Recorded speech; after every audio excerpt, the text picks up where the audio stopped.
The poor do not drown because they stop swimming. They drown because the current keeps pulling them back to shoreless water. You were told to kick harder when the real trick is to turn. If you miss what I'm about to show you, you may spend 10 more years tired and confused. If you have spent years blaming yourself for a trap you never designed, stay close to me here. Come back to this channel until your thinking grows stronger than your fear. I do not want your attention for one night. I want to help you win your life back. Most people think poor people stay poor because they do not work hard enough. They are wrong. Poverty is not laziness. It is trained thinking under pressure. It is a pattern the mind learns when money leaves faster than it comes, when every mistake costs extra, and when relief feels more urgent than progress. I want you to picture an undertow at the beach. A person steps into calm water and feels fine for a few minutes. Then the pull begins under the surface. It is quiet. It is strong. It does not ask for permission. It drags people away while they still think they are in control. Most people panic in an undertow. They fight the water head on. They kick harder, burn energy, swallow fear, and move nowhere. That is how the money trap works. You work more hours, grab quick relief, borrow for peace, and still end up in the same place. The current is not above you. It is under you. This is why shame is such a useless teacher. The man caught in an undertow does not need a lecture about effort. He needs a better direction. The woman stuck in money stress does not need another speech about hustle. She needs to see the pull, name it, and stop feeding it with the same frightened moves. The system loves when you blame yourself for forces you never studied. It keeps you tired, divided, and busy with tiny fires. Then it sells you comfort at a markup. It sells you status on credit. It sells you distractions for cash you have not earned yet. That is not an accident. That is a machine. I am telling you this for one reason. You are not broken. You are reacting like a human being inside a strong current. But every current has a pattern, and every pattern has a weakness. The trap has a door, and before this video ends, you will know where it is. In this video, we are going to break down every single one of these locks. We will name the pain now loop, the borrowed image tax, the surrender habit, the safety myth, and the rented life cycle. We will study them, strip them down, and break them one by one. By the time we finish, you will know what steals your power, what protects it, and what you must do next. Let us begin with the first lock. I call this the pain now loop. Tom and Alex both drove delivery vans across the same city. Both men worked long hours. Both men felt the same stomach drop every Friday when the bills showed up. They were tired, underpaid, and one setback away from begging for time. Neither man felt rich in choices. Both felt chased by the week. One night, Tom had a hard shift, a low balance, and a car light flashing on the dash. He did what most tired people do. He bought comfort first. Fast food. A few drinks, one small online order that made the day feel less ugly. Then he put the repair on a credit card because the good mood had already spent the cash. Alex had the same bad shift and the same warning light. He wanted relief too. He sat in the car for 10 minutes before driving home. He wrote 3 numbers on a receipt. What did I fear? What will this cost? What can wait 3 days? That pause felt small, but it changed the whole night. He ate at home, called a cheaper mechanic, and moved 2 due dates instead of borrowing at panic speed. 3 months later, Tom was not trapped by one big disaster. He was trapped by 20 little rescues. Each one felt harmless. Together, they built a wall. Alex was not rich either. He still had stress. But he had fewer leaks, fewer shame purchases, and fewer nights where pain made his choices for him. One man bought relief, the other bought time. This trap exists because scarcity attacks the brain first. In a famous study on sugarcane farmers, researchers found that the same people performed worse on mental tests before harvest, when money was tight, than after harvest, and the drop looked like losing about 13 IQ points. Pressure does not only empty your wallet, it narrows your thinking. The average person sees a bad day and asks what will make it hurt less tonight. The free person sees a bad day and asks what will stop this same day from coming back next month. That is a brutal difference. One question buys comfort, the other buys control.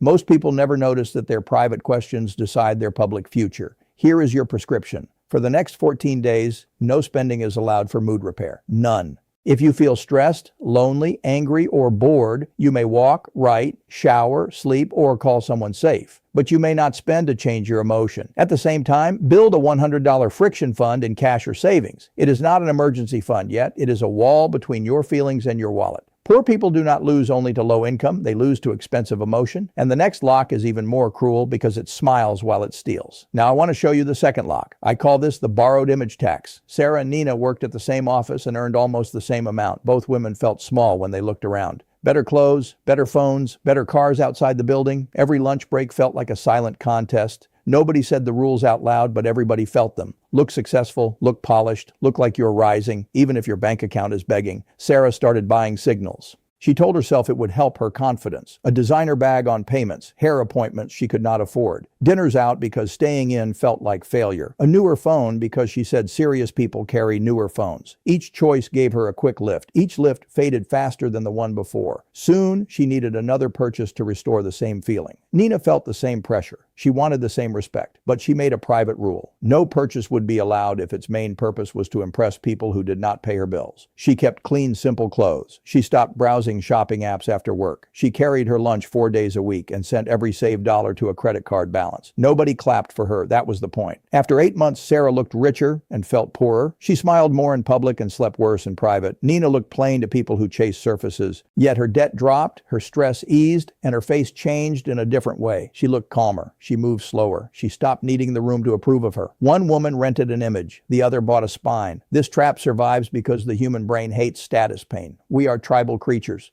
We fear exclusion. We fear looking left behind. That is why image spending can feel like survival, even when it is sabotage. In The Millionaire Next Door, Thomas Stanley wrote that many wealthy people live far below their means, while many high spenders only wear the costume of wealth. That book should offend you. Then it should free you. The average person sees a luxury item and asks whether they can squeeze it into the month. The wealthy person sees the same item and asks what that money could become if left alone for 5 or 10 years. One sees a mirror. The other sees a seed. That is why one life gets louder and emptier, while the other gets quieter and stronger. Your prescription is simple and hard. For the next 30 days, keep a status ledger. Every time you want to buy something, write one sentence first. Who am I trying to impress with this? If the honest answer is coworkers, strangers, an ex, social media, or old shame, do not buy it for 72 hours. Then move half that money to debt or savings the same day. Pain teaches. So does visible progress. Nothing empties a poor life faster than performing success for an audience that forgets you tomorrow. And now we reach a darker lock, because repeated struggle can teach the mind to surrender before the fight begins. Before I go on, I want you to sit still for a moment. Which bill, habit, or purchase in your life exists mostly to protect your pride? If this video is naming things you usually hide from yourself, keep walking with me on this channel. Truth is not always soft, but it is a far better friend than denial. Let me show you the third lock. I call this the surrender habit. Chris and Daniel grew up on the same street. Both watched their parents work hard and stay worried. Both heard the same lines at dinner. People like us never get ahead. The game is fixed. Do not hope too much. Hope hurts. Those words sounded like wisdom because they came from pain. That made them harder to challenge. Chris carried those words into adult life like a law of nature. He stopped applying after a few rejections. He never asked what skills paid more. He said budgets never work because life always ruins them. He let late fees happen because he felt defeated before opening the app. He began calling his own surrender realism. That is one of the most dangerous lies a tired mind can tell. Daniel heard the same voices and felt the same heaviness. He was not fearless. He was not gifted. He simply got angry enough to test the script. He replaced one sentence. Instead of saying nothing changes, he asked, "What can I move this week?" He updated his resume in pieces. He spent 20 minutes a night learning spreadsheet work. He called one employer back after being ignored the first time. By the end of 1 year, Chris had proof that life never changes because he kept feeding the proof. Daniel had proof that change comes slowly and embarrassingly at first, then all at once. He landed a better job, not because the world became fair, but because he stayed in motion longer than his fear expected. One man worshipped his old story. The other put it on trial. This trap has a name. Martin Seligman called it learned helplessness. After repeated failure or lack of control, people often stop trying even when a door finally opens. I have seen this in money all my life. Once the mind decides effort does not matter, it protects itself by quitting early. Quitting early feels safe. It is not safe. It is expensive. The average person sees a closed door and hears a final answer.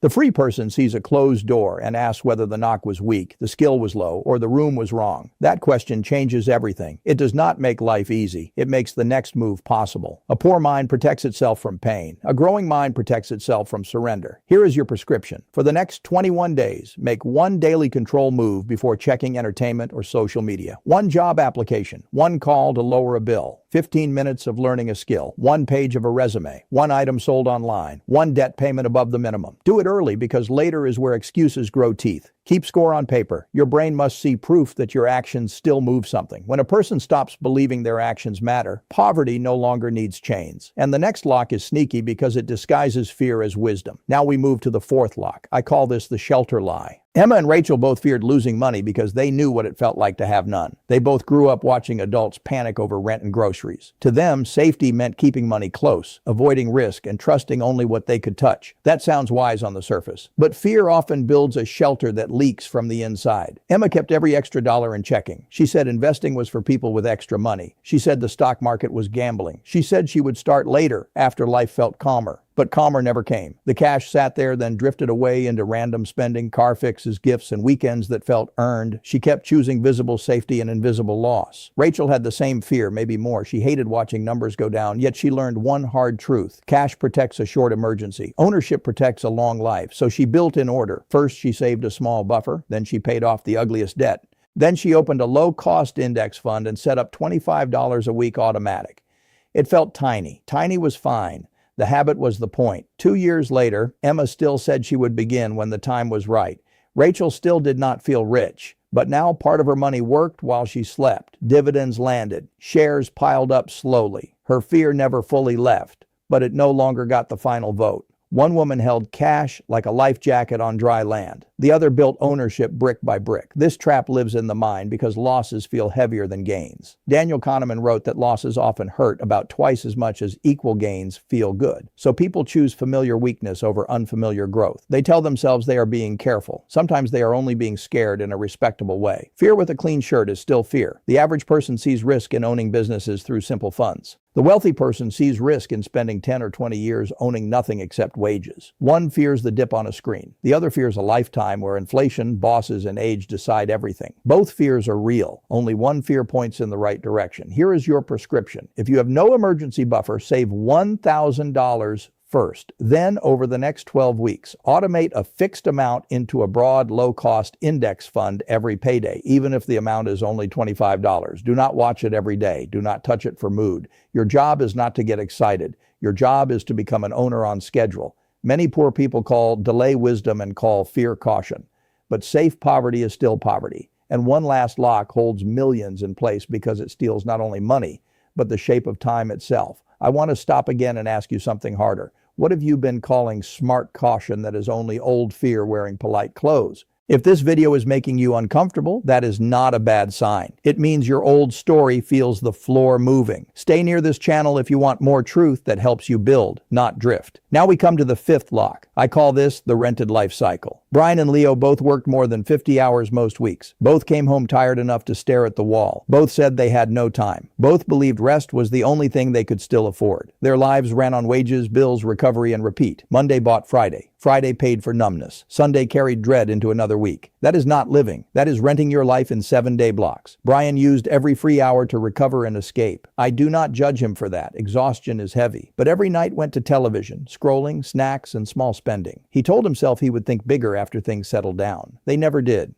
He kept selling the same hours at almost the same rate, while costs rose and his energy aged. Leo was just as tired. The difference was not motivation. It was structure. He protected 5 hours each week like they were medicine. 2 weekday nights for 90 minutes, 1 weekend block for 2 hours, no drama, no grand dream speech. He used that time to learn basic bookkeeping and simple software for small local businesses. He practiced on fake numbers first, then helped his cousin for free, then charged a stranger for real work. At first, almost nothing changed. That is the part people hate. Growth begins looking stupid. Leo still worked his main job. He still packed lunch. He still felt behind. But after 4 months, his first side client covered a utility bill. After 8 months, 3 clients covered his car payment. After 18 months, he had options. He had not escaped the system yet, but he had cracked its grip. This trap thrives because stress shrinks time. When your mind is overloaded, the future feels fake and the present feels like a fire. That is why millions never build assets or skills. The American Psychological Association has reported that money is a major source of stress for most adults, and stress makes people seek relief before they seek leverage. Relief soothes the hour. Leverage changes the year. The average person sees free time as recovery only. The free person sees part of free time as a field where tomorrow gets planted. That does not mean you never rest. It means rest stops serving as an excuse for total drift. There is a deep difference between rest that repairs you and escape that drains you. One returns strength, the other returns hunger. Here is your prescription. For the next 6 weeks, protect 5 hours every week for future income. Put those hours in your calendar first before shows, errands, and social plans. Pick one skill people already pay for. Bookkeeping, sales support, cleaning, editing, coding, lawn care, child care, design, repair, writing, or anything local and useful. Your first goal is not a dream business. Your first goal is one extra stream with one real customer. If every hour of your life belongs to someone else, your future will always ask permission. And now we have reached the point where most people fail, not because they do not understand, but because change frightens the people around them. This is the great filter. Almost nobody talks honestly about it. The hardest part of changing your money life is not the spreadsheet. It is the social heat that arrives when your old habits stop serving the comfort of other people. The moment you start changing, you become strange to your own circle. You stop saying yes to every dinner. You stop buying rounds to feel included. You stop joining shopping trips that end in regret. You stop lending money you cannot lose. You stop laughing at broke jokes that used to make pain feel normal. On the outside, these changes look small. Inside the group, they can feel like betrayal. That is when the crab bucket appears. Put crabs in a bucket and watch what happens when one tries to climb out. The others pull it back down. Human groups do this with words, tone, and pressure. A friend says you changed. A cousin says you think you are better now. A partner says life feels less fun. A parent says money is meant to be enjoyed because tomorrow is not promised. Listen closely. Many people will defend the habits that hurt you because your discipline now exposes their drift. You do not need to fight everybody. You need to protect your new mindset without setting your world on fire. Strategy 1 is quiet consistency. Stop announcing every goal. Do not explain each budget rule. Do not turn your change into a public speech. Quiet is power. When someone invites you into old behavior, use one calm line again and again. I am cleaning up my money for a while. No drama, no apology, no debate. Strategy 2 is environment repair. If your daily circle pulls you down, borrow a better circle without burning your bridges. Read better books. Listen to wiser voices on walks or drives. Spend time with one grounded person who respects discipline. Fill your ears with patience, ownership, and long-range thinking until those ideas stop sounding strange. Your mind cannot stay strong if every voice around you sells panic, image, and surrender. Some people will not understand your change because your change forces them to question themselves. Let them have that discomfort. You are not rejecting them. You are rejecting the habits that were burying you alive. Keep your tone warm. Keep your rules firm. The people who love your growth will adapt. The people who loved your weakness will complain. Remember this line. The crowd often cheers your struggle because it keeps their own choices comfortable. Walk anyway. The undertow loses power the moment you stop mistaking other people's approval for safety. Now let me give you the escape plan. Not inspiration, not noise. A map you can follow when this video ends and ordinary life starts pressing on your chest again. Stage 1 is called Find the Current. This is your next 7 days. You are not trying to become rich this week. You are trying to become honest. Track every dollar you spend for 7 full days. Write the time, the amount, and the reason. Build a $100 friction fund. Cancel one silent fee. Cut one status expense. Pick your 5 future hours for next week and put them on the calendar before anything else touches them. In this first stage, do not chase perfection. Chase visibility. The undertow only wins when it stays hidden under the water. You need to see where your money disappears, where your mood starts spending, and where your time leaks into numbness. Most people skip this stage because it bruises the ego. Good. Your ego has not been paying your bills. Truth can. Stage 2 is called Swim Sideways. This covers the next 90 days. At the beach, people escape an undertow by moving across the current, not by fighting it head on. Your money life works the same way. Over the next 3 months, keep the status ledger, keep the no mood spending rule, and keep the 5 protected hours every week. Grow your emergency fund toward $1,000. Attack your highest interest debt with every extra dollar. Learn one paid skill until you can complete one small job without help. This stage looks boring from the outside. That is why it works. Boring payments, boring repetition, boring practice, but boring done weekly becomes freedom. By the end of 90 days, you should feel more control than excitement. That is the right sign. Excitement chases novelty. Control builds muscle. You're not trying to impress anyone in this stage. You are trying to become harder to knock over. Stage 3 is called Reach Open Water. This is your 1 to 3 year vision. By now, your job is not only to survive, your job is to own, increase income on purpose, change jobs if the ceiling stays low, build one skill into real market value. Keep buying productive assets every month through simple automatic investing. Keep your living costs below your growing income. The gap between what you earn and what you spend is the engine that carries you farther from the old current. In this third stage, life begins to feel different in quiet ways. A flat tire stops being a crisis. A slow month stops feeling like the end. A rude boss loses some power because you are no longer fully trapped. This is what open water feels like. The current still exists, but it no longer decides your direction. You stopped fighting the undertow with panic. You learned to turn, move with intention, and reach a place where your strokes finally matter. Do not rush this plan, but do not play games with it either. $100 matters. 5 hours matter. One new skill matters. One automatic investment matters. One hard no matters. Small acts become escape velocity when repeated without drama. That is how ordinary people build uncommon freedom. Let me bring you back to the beginning. We named the pain now loop, the borrowed image tax, the surrender habit, the shelter lie, and the rented life cycle. Those are not random flaws. They are the bars of the same cage. They keep people busy, ashamed, performative, fearful, and dependent on wages that never get enough room to breathe. At the start, I asked you to picture an undertow. Now picture yourself near the edge of it. You can still feel the pull. Of course you can. Old habits do not disappear because one old man told you the truth on a screen. But now you understand something precious. The pull is real, yet it is not fate. It has a pattern. It has weak points. It can be escaped by direction, patience, and repeated strokes. You do not escape poverty by force. You escape it by turning right. So begin tonight. Track the dollar. Refuse the image purchase. Make the control move. Build the buffer. Guard the 5 hours. Let people misunderstand you for a while. They are not living inside your future. You are. If you keep doing these plain small things, one day the life that once felt fixed will feel movable in your hands. That is all. Thank you for watching.